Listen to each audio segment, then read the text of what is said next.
Hi class, I quickly want to talk about acid-base balance, only what you need for this class. Let's look at lungs, right? I'm going to indicate lungs like that, like triangles, and kidneys, right? I'm going to go fancier with kidneys. So what is acid-base balance? It's a buffering system. So there are different scales, right? But we're going to use horizontal scale. So we're going to talk about blood pH. So the blood pH ranges between 735 and 745, and this is equilibrium. This is the homeostasis. Our body wants to stay at this range. So as the language, as we're gonna shift, if we're gonna shift to the left here, not to the lungs, but to the left on this scale, if we're gonna shift to the left of the scale, so our pH goes down.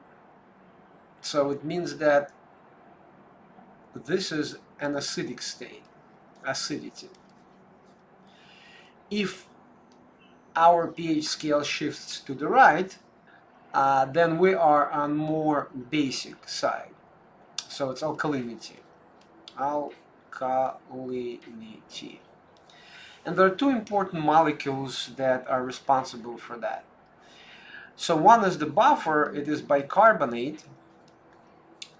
Another is carbonic acid.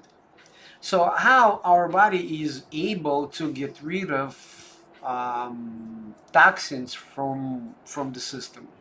So we can do this through the renal system, which is this kidney, or we can do this through the pulmonary system, which is lungs. So if we're looking at metabolic, either acidosis or metabolic alkalosis, we're thinking about renal system.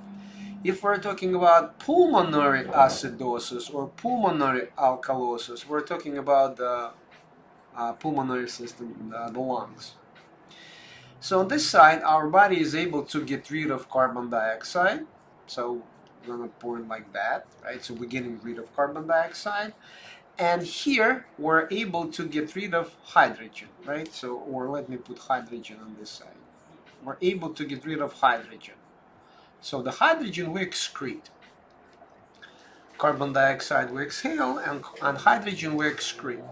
So these two systems, pulmonary and renal, they're working in tandem in order to keep that acid-base balance within the range. This is the blood range. So now let's look how it is accomplished. So if we are accumulating a lot of toxins and through cellular respiration, so if the hydrogen is combined with bicarbonate, the resulting molecule would be carbonic acid. So then this carbonic acid will be taken into the kidneys, right? I'm going to draw kidneys here. Will be taken by the kidneys, and then kidneys will be able to release hydrogen. This hydrogen, because H plus H, it's H2, and then CO3 is here. When we add hydrogen to bicarbonate, you have carbonic acid. And the carbonic acid through the renal system gets rid of hydrogen. When it gets rid of hydrogen, in our blood there is less of hydrogen now, right? Because renal system excreted. And now we're again left with bicarbonate. And bicarbonate will be taken back in the circulation. So that way, by getting rid of hydrogen, there is an elevation of bicarbonate. That's what happens on the renal system. And what we just described was metabolic acidosis. So what happens during metabolic alkalosis? So in metabolic alkalosis, we're losing hydrogens, that's why we're shifting to the right, and also there is low amount of bicarbonate. So then there's another system. So we were talking about the renal system, metabolic acidosis and alkalosis. Now we're gonna look at the pulmonary system. So in pulmonary acidosis, our pulmonary system cannot get rid of carbon dioxide. So there's a lot of carbon dioxide built in our system, and that can lead to the acidic state. So we're shifting to the left. So then the renal system needs to compensate. We're gonna look at that later at compensation. So in pulmonary alkalosis, it means that we are getting rid of too much of carbon dioxide, so there's less of carbon dioxide, then we're shifting to the right, more to alkalinity state, so there's less of carbon dioxide in our body. So what happens on this side of the equation? So if we add carbon dioxide to water, then our body is able to make carbonic acid. So this is the pulmonary system.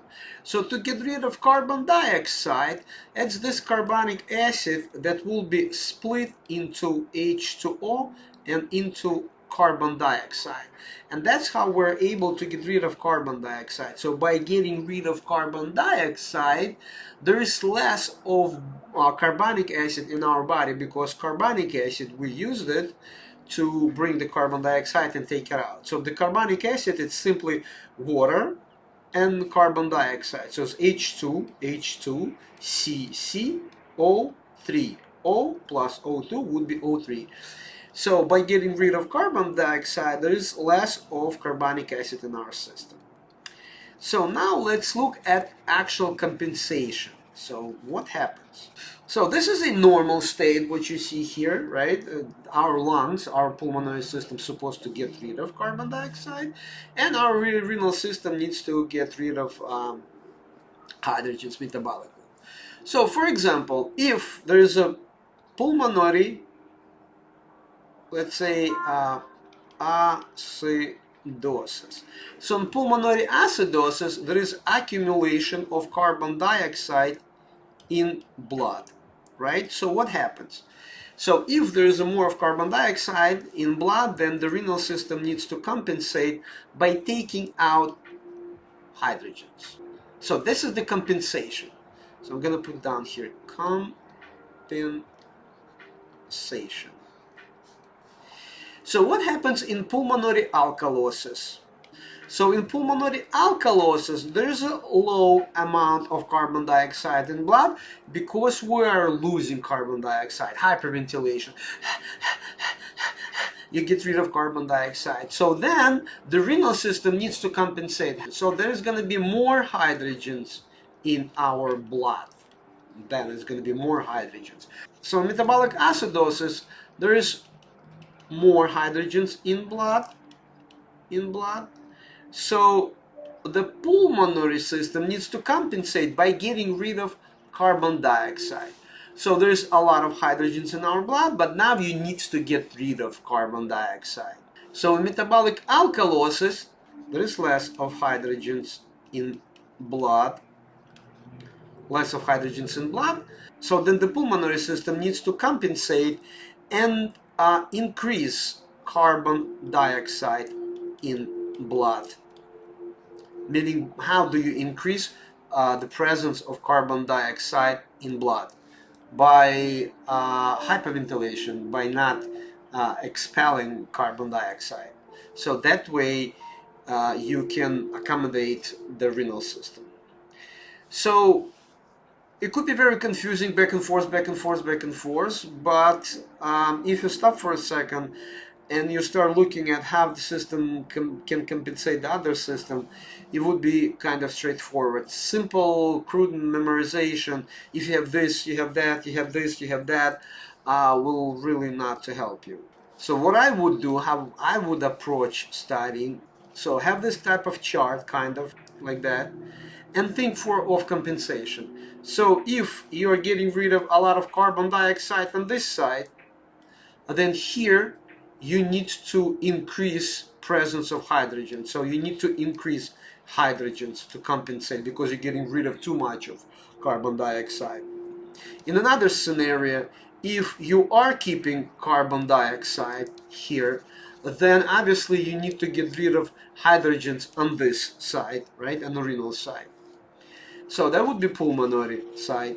So now on the renal side, if your body is getting rid of a lot of hydrogens, right, then you want to keep carbon dioxide. By keeping carbon dioxide, you will balance this out. But if your body is keeping hydrogens in your blood, then you want to get rid of carbon dioxide. Also, what I suggest to make connections, just think. So, why there's a blockage? Why can't you get rid of carbon dioxide? So that's a pulmonary obstruction. Could be anything. It could be overproduction of mucus. It could be emphysema. It could be chronic obstructive pulmonary disease. It could be anything. Obstruction. So when you are obstructing something, carbon dioxide builds up in our blood, then the renal system has no choice but to start getting rid of hydrogens, right? But hydrogens plus bicarbonate, you have this carbonic acid now, and this carbonic acid arrives into the kidneys, and then kidneys releases hydrogens, and then you're left over with bicarbonate, and bicarbonate goes back in circulation. So why are you not able to get rid of hydrogens, for example, on this side, on the renal side? So maybe you have low amount of this, of bicarbonate. So try to make this type of connections.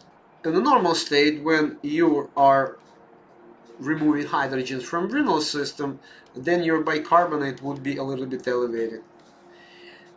So if you are keeping hydrogens not able to get rid of, so then you have low amount of bicarbonate. And also draw this in front of you so you would visually see where you at when you're doing when you're answering questions. These are the two important molecules. I hope it was clear. Take care.